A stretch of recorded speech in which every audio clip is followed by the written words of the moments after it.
Lecture में हम future perfect देखेंगे।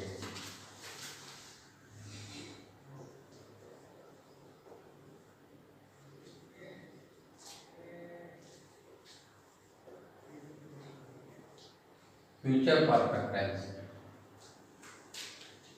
फ्यूचर परफेक्ट टेंस इसमें एक्टिव वॉइस में विल हैव अथवा शैल हैव का प्रयोग होता है। कर्ता आई बी के साथ, आई अथवा बी के साथ शैल हैव,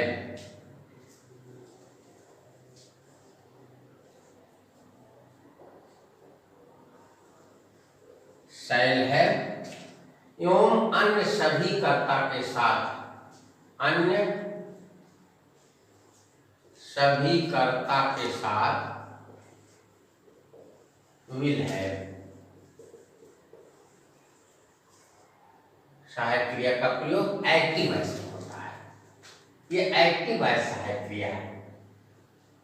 और पैसिव वॉइस बदलने के लिए जिस कर्ता के साथ एक्टिव वॉइस में जो सहायक क्रिया लगती है, इसमें बीन लगा देते हैं। क्या लगा देते हैं? बीन। इसमें बीन और इसमें भी बीन लगा देते हैं।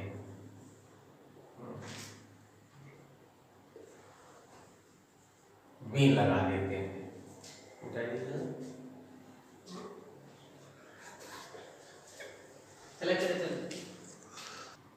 विल हैव बीन और शैल हैव बीन।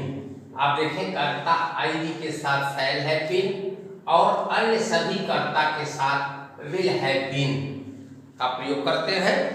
एक इसमें ये भी अवश्य जान ले, हमने आपको टेंस में बताया है, इसमें भी सिंपल सेंटेंस आता है। सिंपल सेंटेंस पहला और दूसरा कॉम्प्लेक्स सेंटेंस आता है।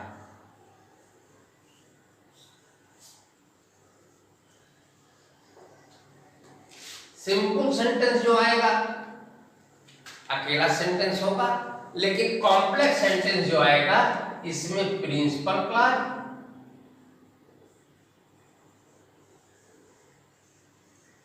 और दूसरा सबऑर्डिनेट क्लॉज।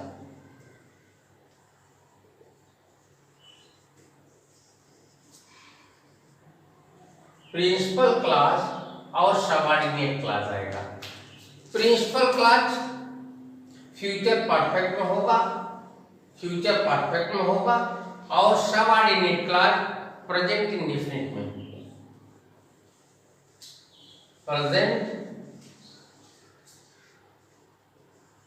प्रेजेंट इंडेफिनिट में होगा।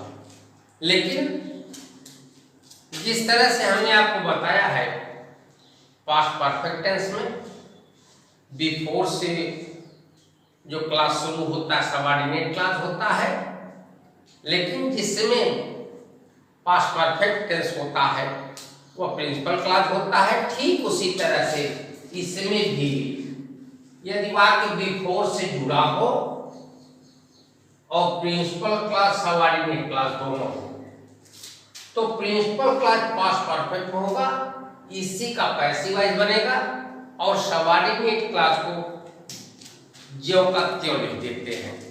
अब आइए हम देखते हैं सिंपल, पहले सिंपल सेंटेंस का पैसिव वॉइस कैसे बनता है। अभी हमने आपको बताया कि यदि कर्ता आई बी, पैसिव वॉइस में सदैव जब कर्ता की बात हम करते हैं तो वो नए कर्ता की बात है। कर्ता आई बी यदि नया कर्ता बनता है तब शैल हैव बीन और अन्य सभी कर्ता के साथ विल हैव बीन। नया कर्ता जो बनेगा उसके लिए विल हैव बीन सहायक क्रिया का प्रयोग तथा पैसिव वॉइस के जो नियम हैं, पैसिव वॉइस के संपूर्ण नियम इस पर लागू होंगे। For example, they will have learned there lesson by Monday. They will have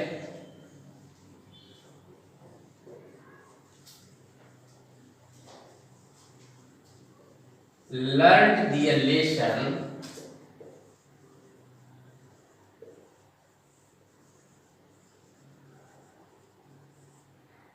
यहां आप आपको एक संदेह हो सकता है, बाय मंडे। मैंने जब टेंस में आपको बता रहा था तो उसमें बताया था तक के लिए बाय का प्रयोग फ्यूचर परफेक्ट टेंस में होता है, इसलिए बाय मंडे यहां हुआ है। शाम तक बाय इवनिंग, सोमवार तक बाय मंडे, सुबह तक बाय मॉर्निंग, इस तरह से आता है। तो इसमें डाउट मत कीजिएगा। और अब वही नियम आ जाएगा, डियर लेसन हम सब्जेक्ट बनाएंगे, इसके अनुसार विल हैव बीन सहायक क्रिया, क्रिया थर्ड पार्ट, और बाय ऑब्जेक्ट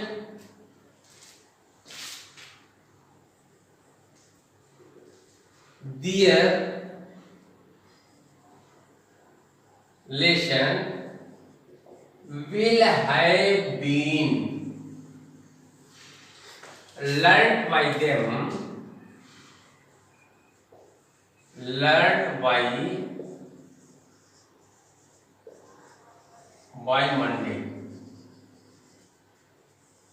अब यहां देखें by them by Monday, दो बार लगा, तो by them जो लगा ये ऑब्जेक्ट के पहले जो पैसिव वॉइस का नियम है, और by Monday जो लगा ये तक के लिए लगा। Their lesson will have been learned by them by Monday। एक चीज और हम आपको बता दें, जैसे यहाँ their lesson है, इसको their lessons भी किया जा सकता है। अपना पाठ माने वे लोग अपना पाठ एक ही पाठ है। यदि अपना पाठ आता तो यहाँ लेसन्स हो जाता, तो लेसन्स भी हो जाता, तब भी विल हैव बीन ही लगता, क्योंकि कर्ता आई बी के साथ शैल हैव बीन लगता है। अगला, इसी को हम निगेटिव भी बना सकते हैं और इसको इंट्रोगेटिव भी बना सकते हैं, या दूसरा वाक्य हम लेकर के मैं आपको बता रहा हूं किस तरह से निगेटिव और इंट्रोगेटिव बनेगा। सी विल हैव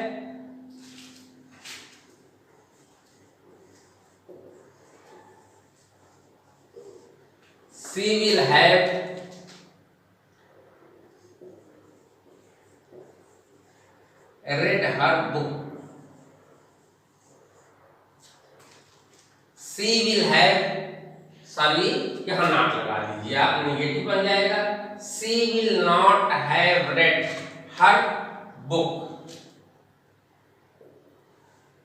जैसे ये वाक्य है आपका और ये निगेटिव वाक्य है, तो कर्ता जो नया बनेगा उसके अनुसार हम हर बुक इधर लाएंगे। हर book will not have been, her book will not have been read by her। इस तरह से यदि ये साधारण वाक्य सहायक क्रिया से शुरू करना चाहें तो इसकी वाक्य रचना पहले दे देते हैं, फिर कॉम्प्लेक्स सेंटेंस बनाते हैं। अब देखें वाक्य रचना इसकी देख लें किस तरह से सहायक क्रिया से होगा। सबसे पहले हम शैल अथवा विल प्लस नया कर्ता प्लस निगेटिव है तो नॉट। यहां ध्यान देंगे यदि निगेटिव है तभी नॉट लिखा जाएगा। फिर हैव बीन क्रिया का third form plus by plus नया कर्म जिसको ऑब्जेक्ट कहते हैं प्लस अन्य साइन ऑफ इंट्रोगेशन। फिर से देखें विल अथवा शैल ये अकॉर्डिंग टू सब्जेक्ट। यदि सब्जेक्ट आई बी है तो शैल लगेगा, नया सब्जेक्ट। यदि कर्ता आई बी के अतिरिक्त कोई अन्य है तो विल लगेगा, प्लस नया कर्ता, निगेटिव है तो नॉट, हैव बीन प्लस क्रिया का third form plus by plus नया ऑब्जेक्ट प्लस अन्य, और इसके बाद साइन ऑफ इंट्रोगेशन होगा। For example will the doctor not have given medicine? Will the doctor not have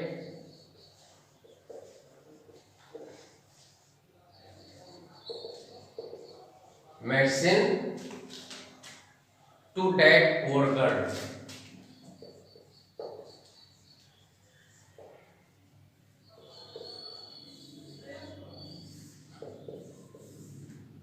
Poor girl, side of interrogation होगा। Will the doctor not have given medicine to that poor girl? अब देखें यहाँ फिर एक चीज आपको संदेह से मुक्त कर दे। यहाँ to that poor girl indirect object है, इसलिए टू लगा के रखा गया है। तो हम जो पैसिव वॉइस बनाएंगे वो मेडिसिन से ही बना रहे हैं। मेडिसिन से बनाने का तात्पर्य यह है कि डायरेक्ट ऑब्जेक्ट जरूर है लेकिन इनडायरेक्ट टू लगा के रखा गया है। तो हम पैसिव वॉइस वाक्य रचना के आधार पर ही बनाते हैं। Will medicine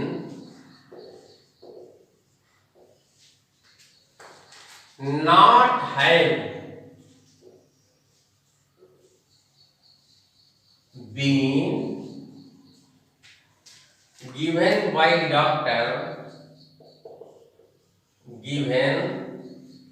by doctor to that poor girl?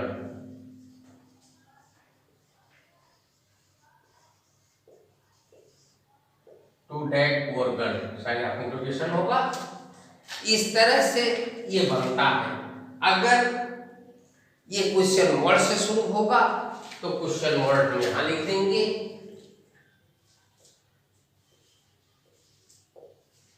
Question word यहां लिख दिए और सब प्लस कर दिए और इसको छोटे से कर देंगे, ये भी छोटे से हो जाएगा। इस तरह से ये आपका इंट्रोगेटिव बन सकता है। जैसे हम आपको बता रहे हैं, why will the student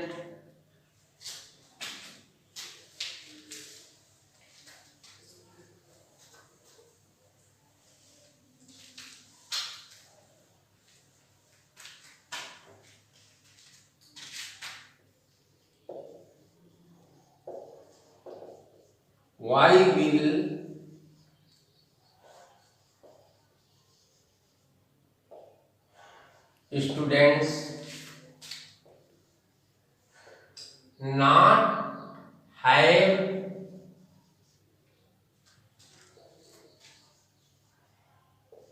played cricket in the field? Sign of interrogation. Why will the students not have played cricket in the field? माने छात्र क्रिकेट क्यों नहीं खेल चुकेंगे? तो ये जब स्टूडेंट्स है तो बहुवचन है, तो कोई परिवर्तन नहीं है। देखो प्लेड यहां क्रिया है और क्रिकेट ये आपका ऑब्जेक्ट है। तो अब इसका पैसिव वॉइस कैसे बनाएंगे? परिवर्तन कुछ नहीं, अभी वाक्य रचना हमने जो दिया था उसी के अनुसार इसको बनाएंगे। Why will cricket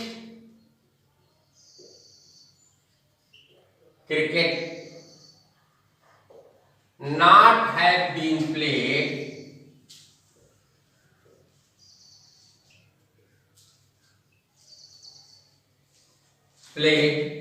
by the students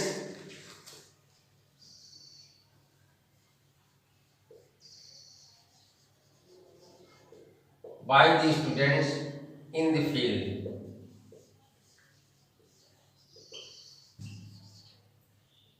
Sign of interrogation.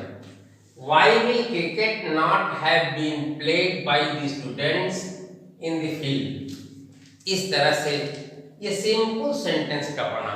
Simple के बाद हम आपको कॉम्प्लेक्स सेंटेंस की तरफ ले चलते हैं।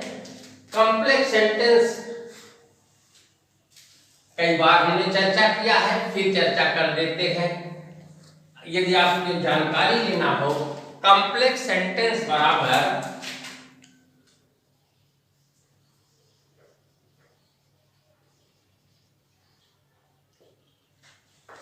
प्रिंसिपल क्लॉज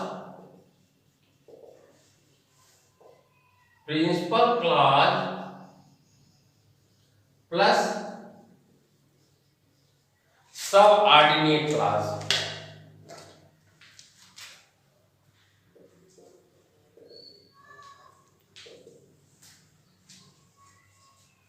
कॉम्प्लेक्स सेंटेंस का मतलब क्या होता है?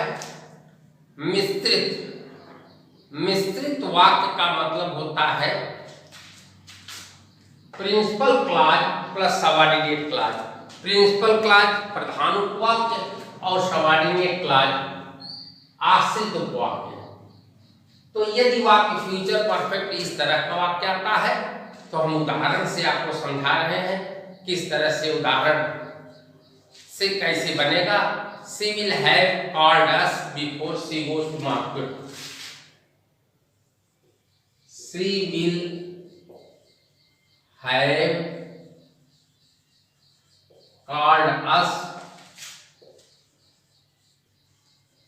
before she goes to market.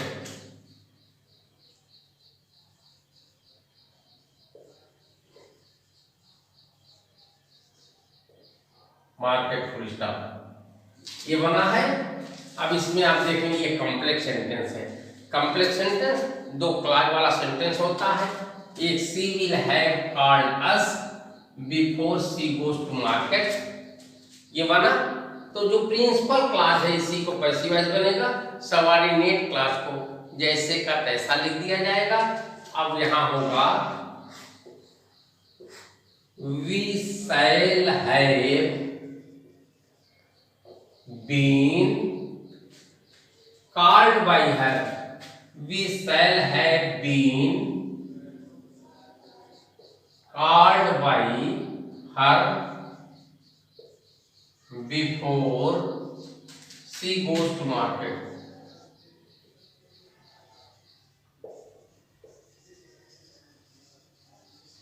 Market full stop.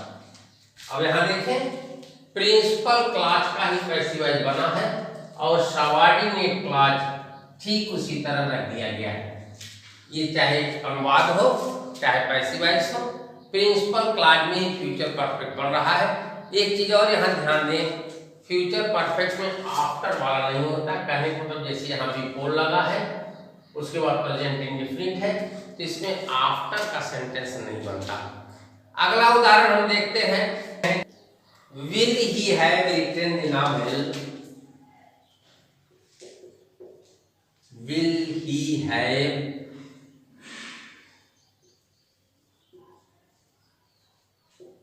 written? Will he have written before Ramesh comes from school? Sign of interrogation होगा।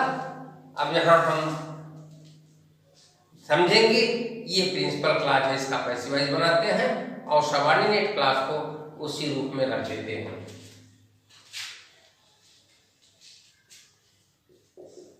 Will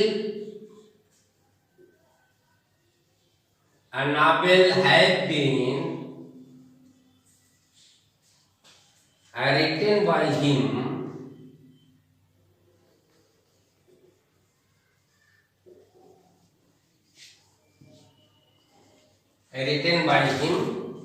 और दूसरा clause before Ramesh comes from school. Before Ramesh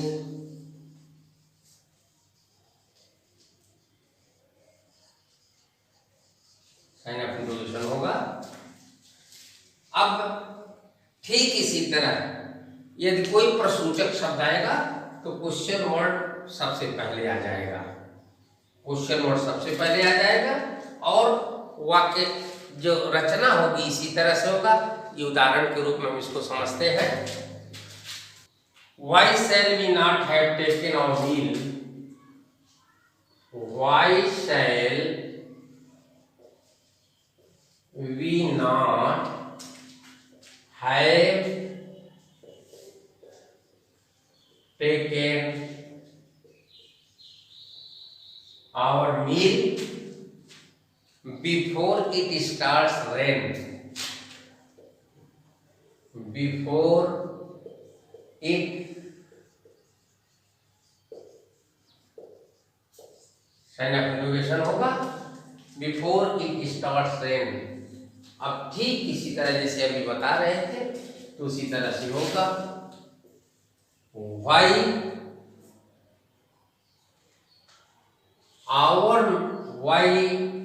will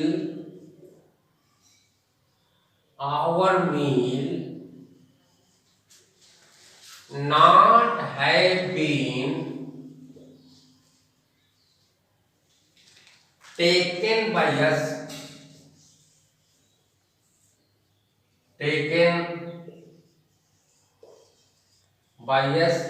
subordinate clause ऐसे लिख दिया जाएगा before it starts rain, before it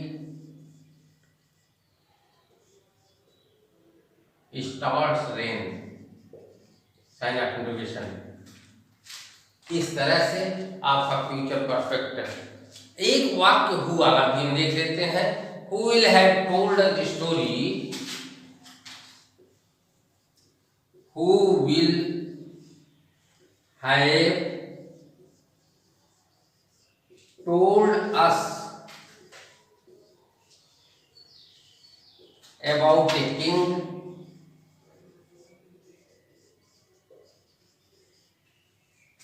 who will have told us a story about a king before the sun sets?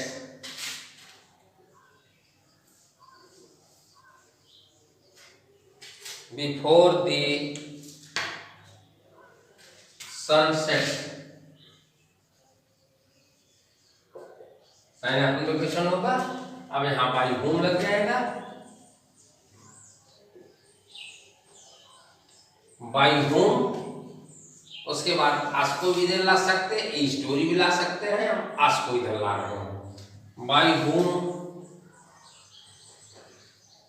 Shell we have been told,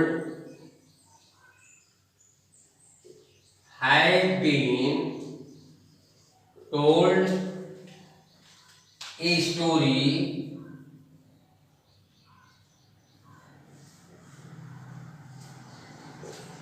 about a king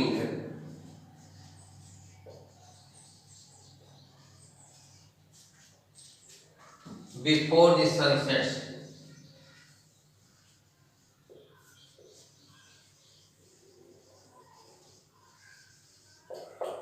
sign of interrogation. इस तरह से यह वाक्य आप देख लें फिर से। By whom shall we have been told story, किसके द्वारा हमको बताई जाएगी यह कहानी एक राजा के विषय में बिफोर द सनसेट, सूर्य अस्त से पहले। तो किस तरह से इसका भी पैसिव वॉइस बना आप देख रहे हैं। नेक्स्ट पैसिव वॉइस का चैप्टर हम नेक्स्ट लेक्चर्स में देंगे।